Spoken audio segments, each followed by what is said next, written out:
Kong TV, sinupalpal ang nagsasabing magnanakaw sila ni V. Cortez. Inalmahan ng social media influencer na si Kong TV ang kumakalat na post at paratang na isa silang scammer.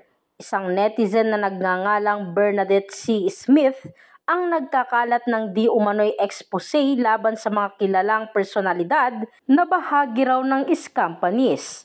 Agad naman nakarating sa kampo nila Kong ang post at agad na dinipensahan ang sarili laban sa mga paratang ng netizen. Ayon kasi sa isang post, kasali sila ng kanyang fiancé na si V. Cortez sa mga di umano'y scammers sa bansa.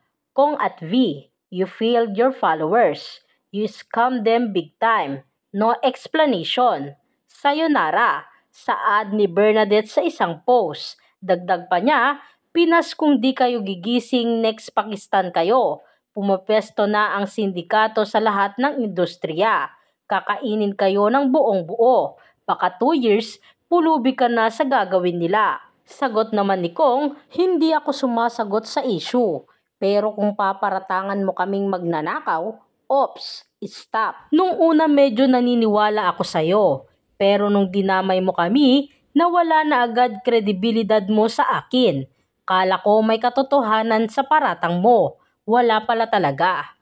Nilinaw rin niya na si Alfonso Cavite Mayor Randy Salamat ang nag-introduce sa kanila sa owner ng restaurant na kanilang iniindorso at hindi ito ang may-ari. Si Mayor Randy Salamat ay isa sa mga nag-introduce sa amin sa may-ari. Pinagsasabi mong scammer kami. Never namin gagawin mang lamang sa kapwa, tandaan mo yan. Giit pa ni Kong TV. Dagdag pa nito sa comment section, dun siya nasira. Alam nyo kung ano ako, puta. Magkanda ubos na pera ko, wag ko lang matalk shit yung napangakuan ko na bibigyan ko ng pera. Hagilapin nyo lahat ng nanalo sa vlog ko. Hindi ko pinapakita pero binibigay ko. Kahit sila mismo tanungin nyo.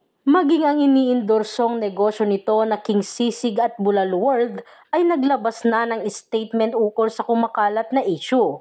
For the last 11 years, King Sisig and Bulalo.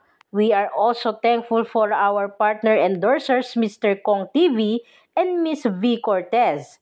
This year, Kong and V have given their valuable time and energy in supporting King Sisig and Bulalo World milestones and projects. We attest to their professionalism and integrity. Bahagi ng kanilang official statement. Narito naman ang ilang komento ng mga netizens. Ama ka na Berna, corny ka na, cloud chaser, uto-uto na lang maniniwala sa'yo. Nag-join pa ako sa Telegram yung mga proof ko no, kala mo mga high school na naghahanap ng resibo na ng babae yung jowa nila eh. Binura niya post niya about kay Kong at V. Hahaha. Nagkamali ng kinalaban.